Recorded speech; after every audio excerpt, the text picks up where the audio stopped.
우리 이 시간에 오신 여러분들 위해 하나님의 놀라운 은혜와 축복이 함께하기를 주님의 이름으로 축원합니다. 우리 앞뒤 좌우에 있는 분들 따뜻한 사랑의 마음으로 인사를 나눕니다. 주님의 이름으로 사랑하고 축복합니다.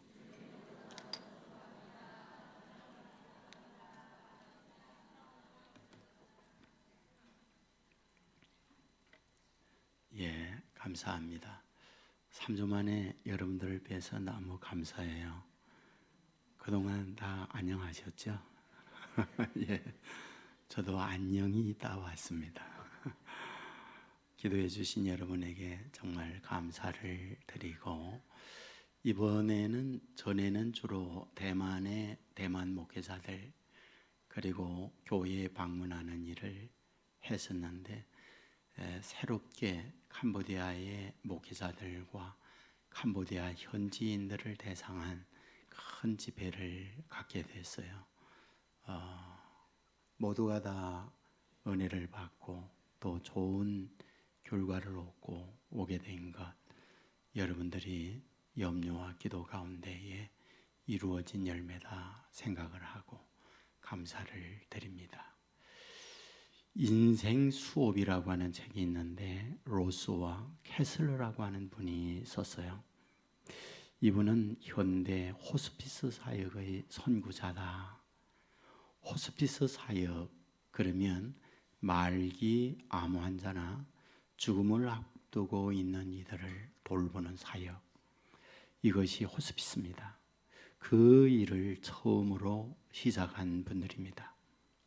이분들이 운명을 앞두고 죽어가는 그들을 돌보면서 자신들이 경험하고 느꼈던 것, 이것을 책으로 낸 것, 그것이 인생 수업입니다.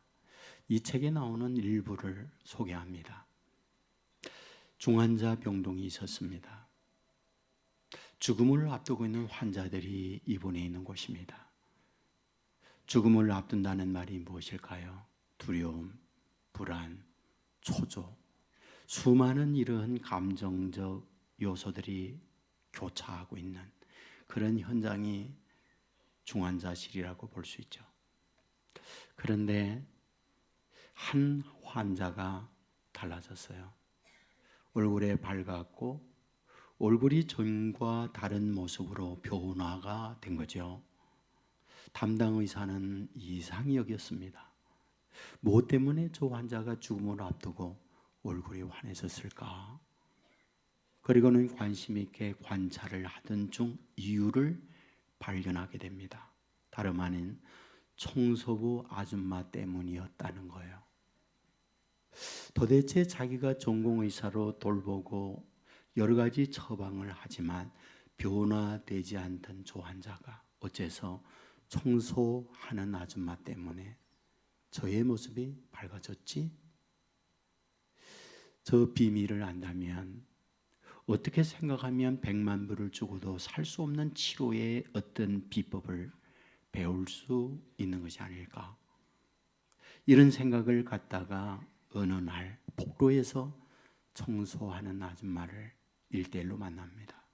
그리고 퉁명스럽게 이렇게 묻죠. 내 환자에게 무엇을 하는 거요? 어째서 그 환자가 얼굴이 밝아진 거요? 그러자 청소하는 아줌마는 이렇게 말하죠. 하는 게 뭐 있나요? 청소하고 나오죠. 그리고는 몇 주간이 지났습니다. 그런데 어느 날 이 의사의 문이 두들겼어요. 그리고는 청소하는 아줌마가 옵니다.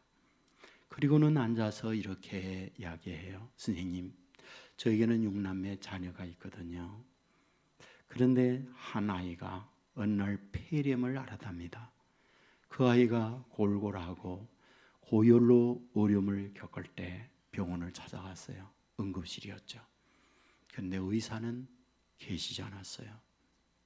의사를 부르고 또 불렀지만 끝내 의사는 오지 않아 거기에서 내 자녀는 눈을 감았답니다. 나는 그때 죽음이 무엇인가를 알았어요.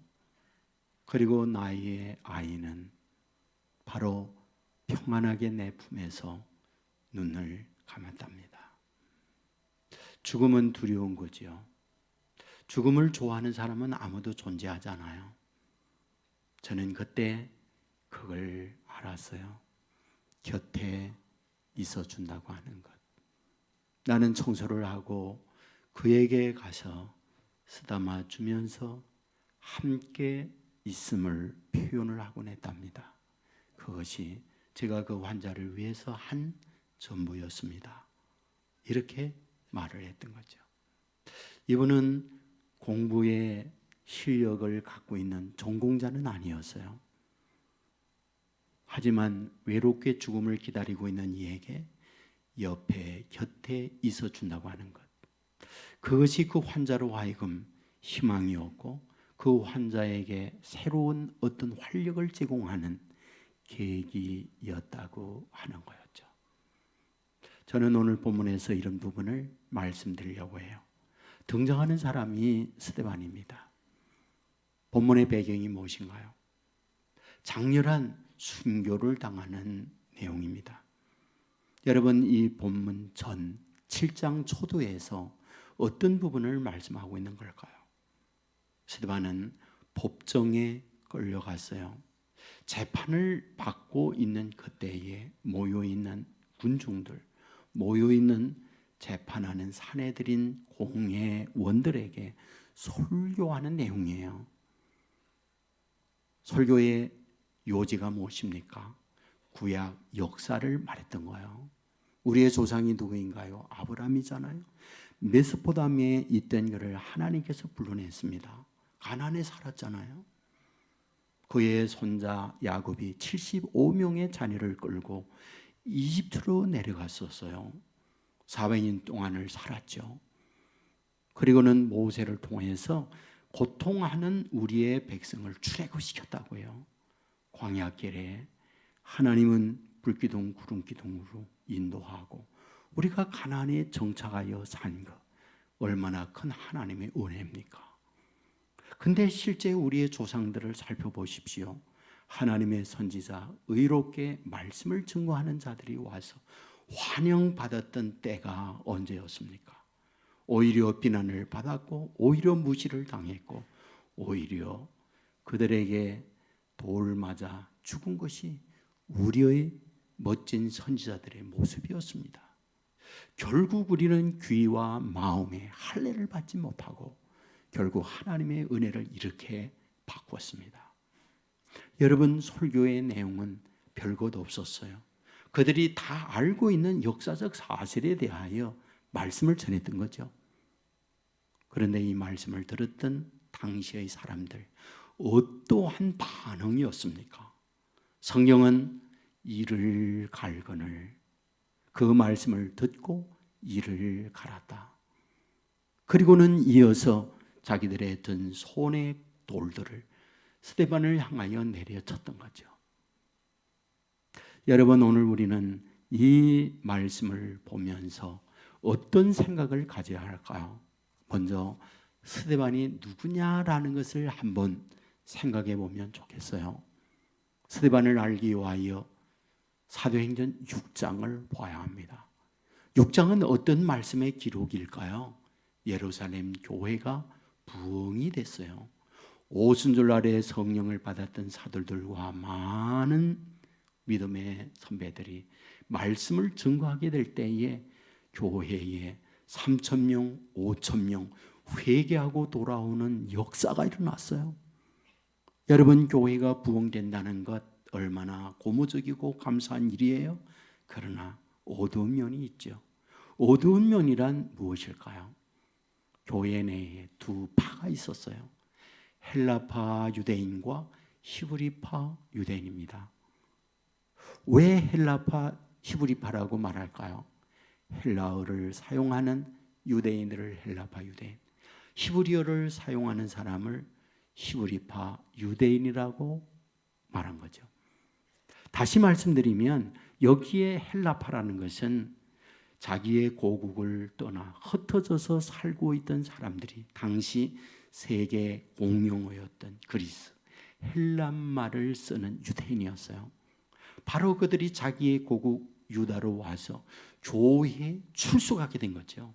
그래서 자연스럽게 그 본토에 살고 있는 히브리파 유대인들과 돌아온 헬라파 유대인들이 함께 있던 거죠. 그런데 이들 간에 문제가 생겼어요. 어떤 문제요? 바로 헬라파 과부들이 구제에서 누락되는 거예요. 그러자 그들이 화를 냅니다. 무시하는 거냐? 우리가 고통하고 외롭고 힘들게 고생하며 있다가 왔더니 여기에 터줏대감 너희들이 우리를 무시하는 거냐? 그래서 교회 안에 이런 갈등이 생기게 되는 거죠. 그러자 사도들이 이러한 갈등의 문제를 해결하기 위하여 조치를 취합니다. 조치가 무엇입니까? 바로 우리가 잘 알고 있는 7 집사를 세우는 거예요. 그 집사를 세울 때에 한 명이 스데반이에요. 스데반은 그때에 세워진 집사님입니다. 자, 그렇다면 이 스데반은 헬라파 유대인일까요? 히브리파 유대인일까요? 여러분, 여기에 등장하고 있는 7 집사의 이름들 다 하나같이 헬라파 이름이에요. 제 중마고우가 있어요. 미국에 이민 가서 삽니다.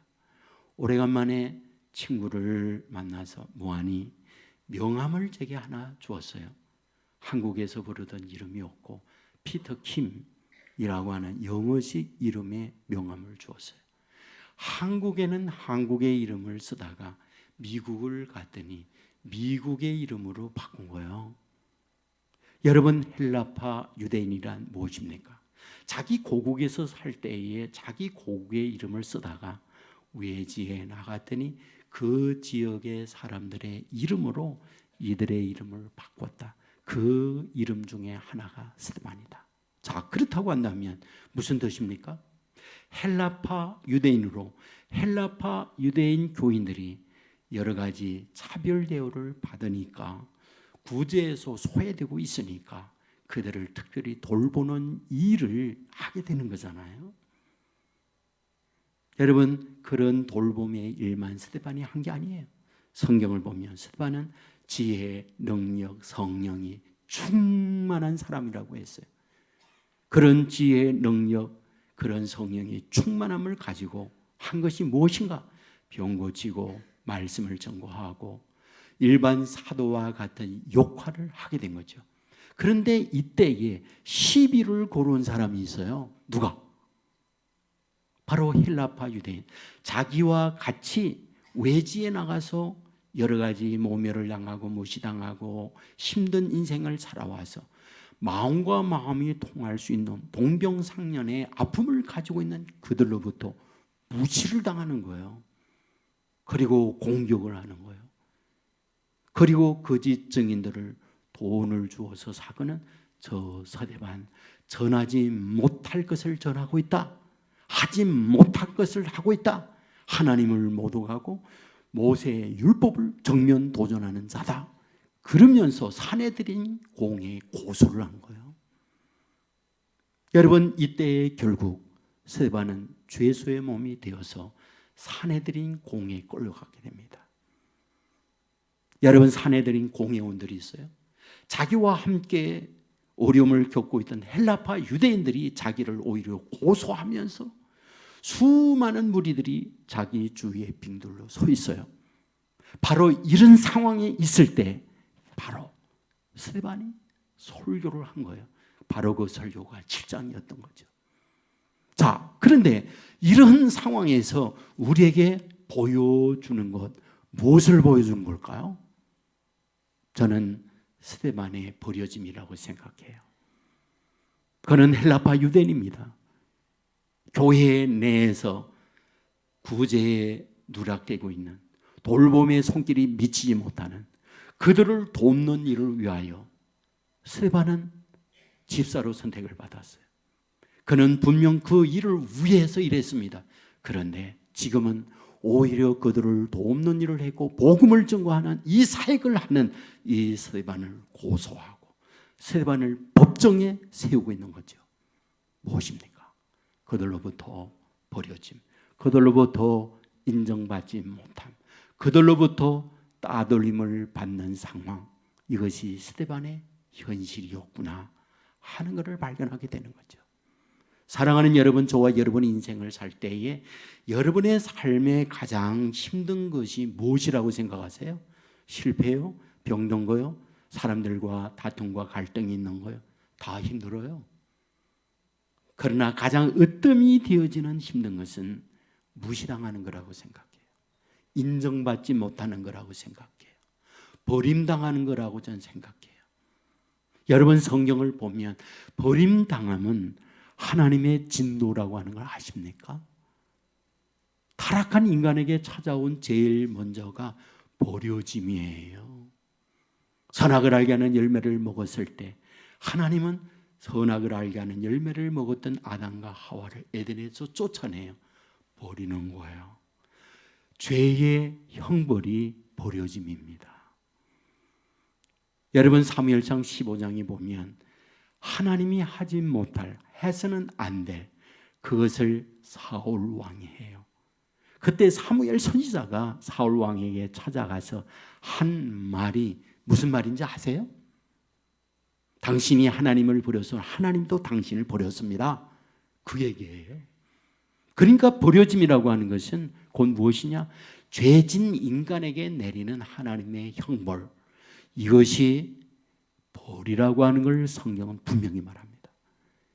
여러분, 로마서 1장은 인간의 죄에 대한 부분을 말해요.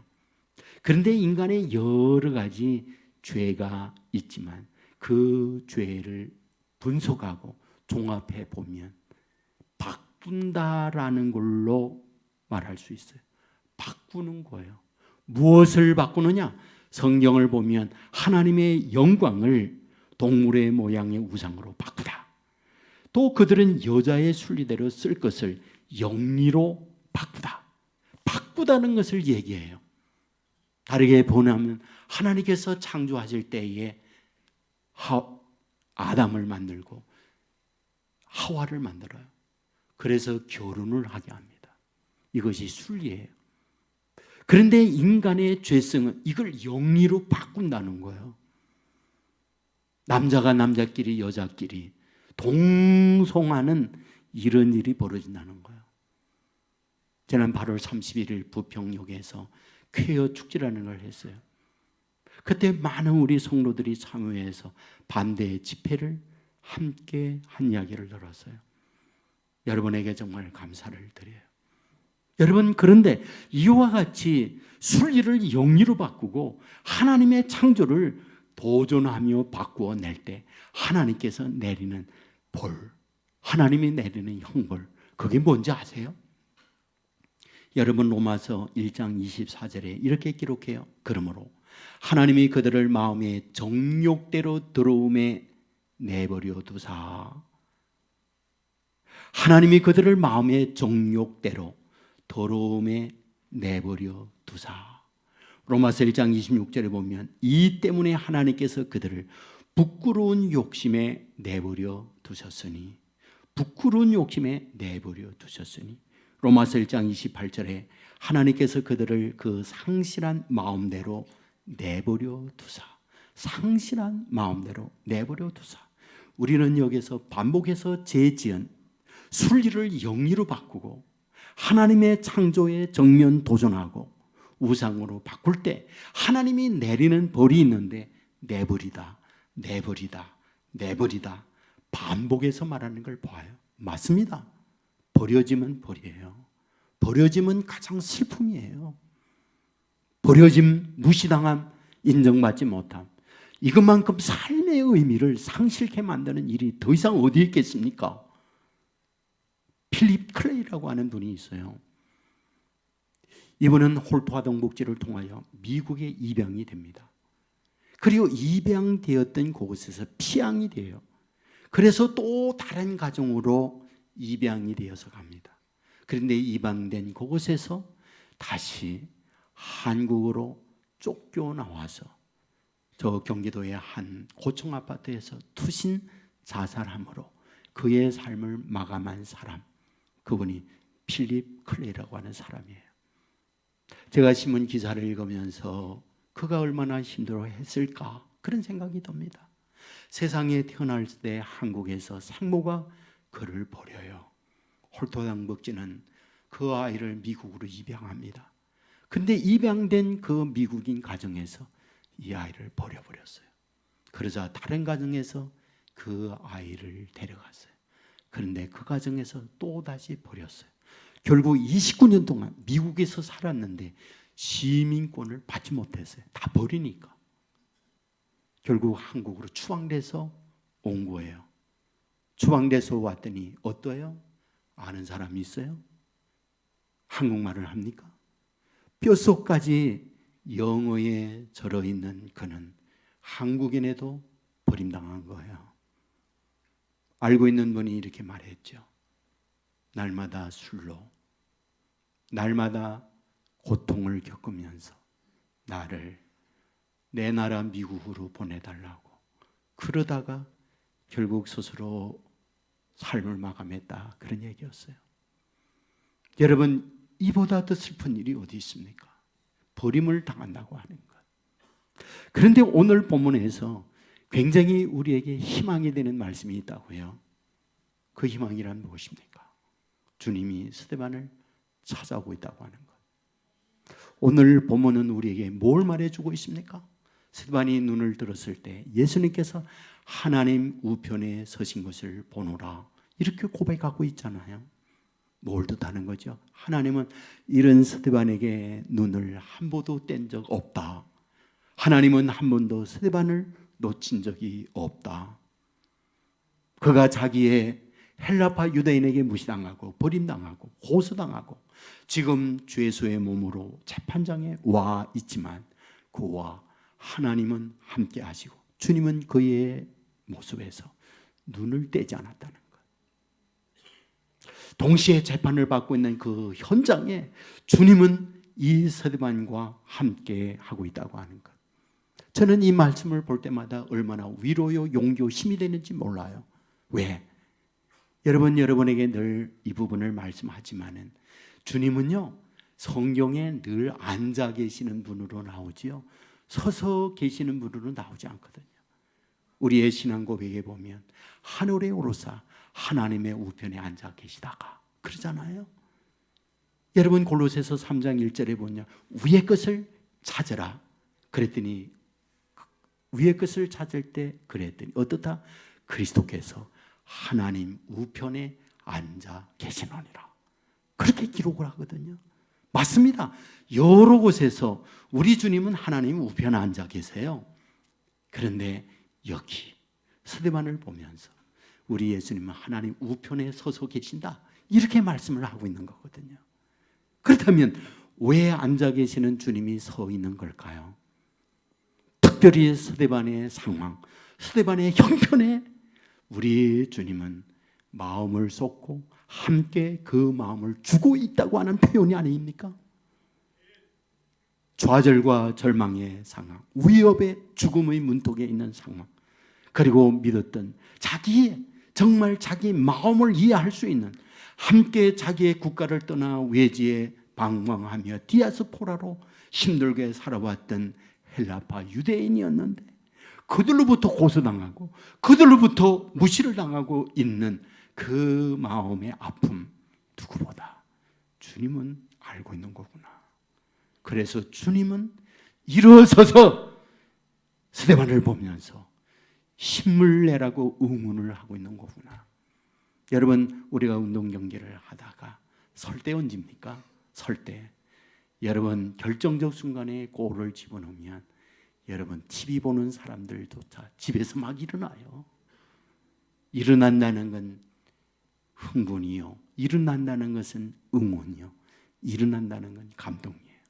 주님이, 스데반이 그런 상황에 있을 때에 바로 응원하고 힘을 주기 위하여 일어나 계시다, 이 부분을 우리에게 말씀해 주고 있는 거잖아요. 여러분, 우리 주님은 스데반을 보듯 저와 여러분 보고 있는 줄 믿습니다.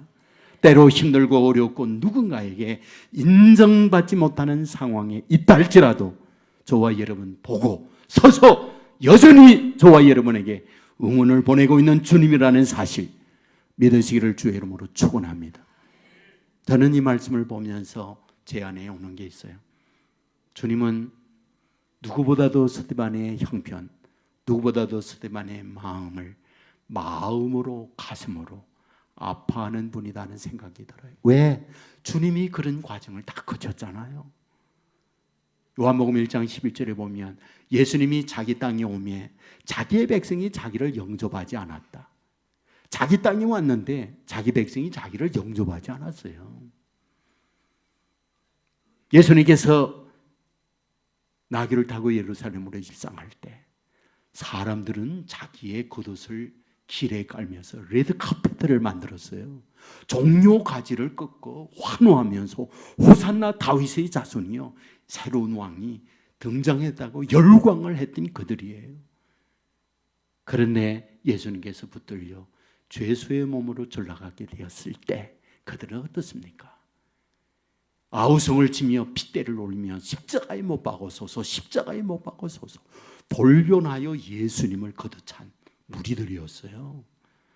여러분, 제자 가운데 가룟 유다는 은 30 받고 예수님을 팔아버리잖아요.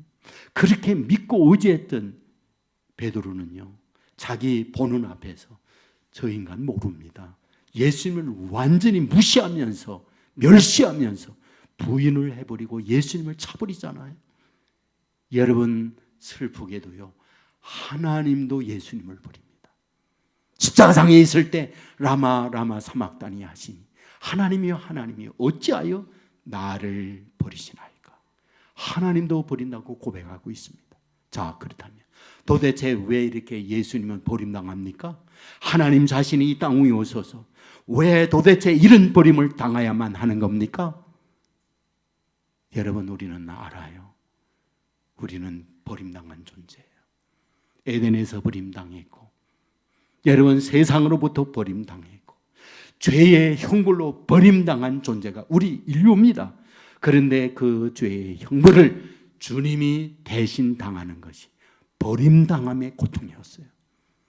자기 땅에 오니까 자기 백성이 영접지 아니했고, 제사들로부터 버림을 당했고, 열광했던 백성들로부터 버림을 당했고, 하나님으로부터 버림을 당하는 이 비참한 아픔을 겪었던 것이 우리 주님이었던 것이죠.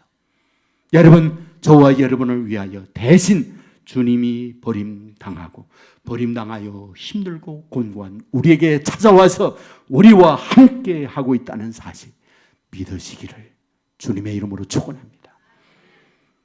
디모데후서 4장 16절에 보면 나와 함께 한 자가 하나도 없고 다 나를 버려놓으라, 이 말이 있어요. 그러니까 바울이 디모데에게 편지를 보내면서 이 편지 내용을 씁니다. 어디에서 편지 씁니까? 로마 옥중에서 편지 씁니다. 이 편지 쓰고 얼마 후에 세상 떠나요. 지금 가장 위험한 아픔의 환경에 있는 것이 바울입니다. 함께 그동안에 정상적 건강하게 자유로이 활동할 때 많은 제자들이 있었어요. 그런데 지금은 감옥에 갇혀서 힘들고 어려운 가운데에 지내고 있는 그때 디모데에게 편지 보내면서 하는 말 뭐라고요? 내 곁에 아무도 없다. 다 내 곁을 떠났다.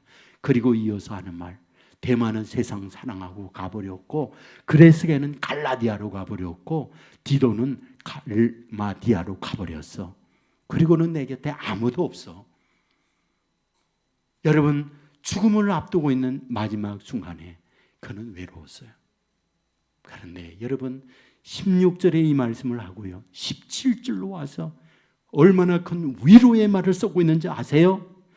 주께서 내 곁에 서서 나에게 힘을 주신다. 주께서 내 곁에 서서 내게 힘을 주신다. 그 내용을 쓰고 있는 거예요. 눈물 납도록 정말 은혜로운 고백 아닙니까? 사람들은 다 바울 곁을 떠나가 버렸어요. 감옥에 혼자 외롭게 자기 혼자 있어요. 그런데 그 아래 뭐라고요? 주께서 내 곁에 서서, 감옥 안에 주님께서 오셔서 내 곁에, 바울 곁에 서서 바울의 힘을 주시고 그 내용을 쓰고 있는 거죠.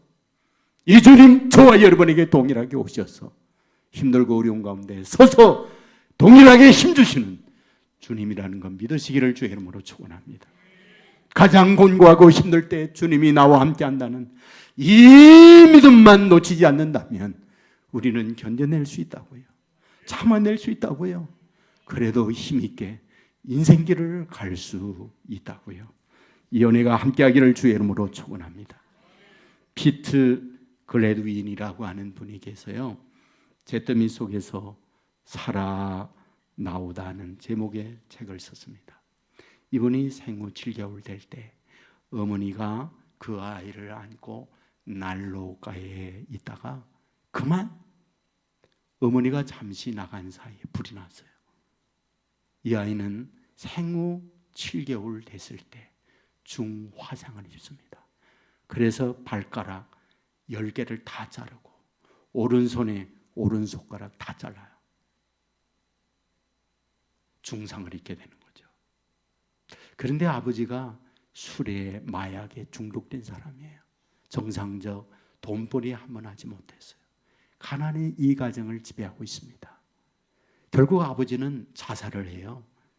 그런데 자녀는 또 왜 이렇게 많은지 구남매를 낳았어요. 여러분, 거의 바글바글한 가정 속에 정상적 생활이 불가능했던 이 집안, 바로 이 사람도 불량하게 삽니다. 망나니짓 다 합니다. 그도 마약하고 그도 술로 인생을 삽니다. 그런데 청년이 되어진 어느 날이었죠. 이렇게 비참하게 살고 있을 그때 누나가 이렇게 얘기해요. 한번 교회나 구경 가볼까? 심심하고 할 일 없은 그는 누나의 손과 함께 교회를 가서 앉았어요. 그날 목사님께서 한 설교가 임마누엘이었어요. 하나님이 우리와 함께한다. 하나님이 우리와 함께한다. 그날 그 말씀을 듣는데 눈물이 폭포수와 같이 쏟아져요. 왜? 지금까지 자기 편은 한 명도 없었거든요. 아버지 엄마가 자기 편입니까? 형들과 그리고 자기의 가족들이 자기 편입니까? 친구들이 자기 편입니까? 그는 고아처럼 살아갔어요. 그는 너무나 외로웠어요. 그는 힘들게 정말 세상에 벌어진 유아 독점과 같은 존재로 살아갔어요. 그런데 그날 앉았는데 자기를 향하여 들려오는 음식, 하나님이 너와 함께한다. 하나님이 너를 사랑한다. 한 번도 나와 함께한다는 말을 들어본 적 없는데 그는 그때 펑펑 그 자리에서 옵니다. 그리고는 마음에 다짐을 하죠. 내 편이 되는 분이 있다니, 나를 이해하는 분이 있다고 하니, 나를 생각해 주는 분이 있다고 하니, 그는 그때부터 그의 인생이 바뀌기 시작합니다. 그리고 학교를 다니기 시작해요. 그리고 어려운 과정을 거치면서 신학을 하고요. 13살 어린 여인을 아내로 맞이해요. 능력 있잖아요. 하나님의 은혜죠. 하나님의 축복이죠. 그는 자기의 인생을 여기에 담고 있어요.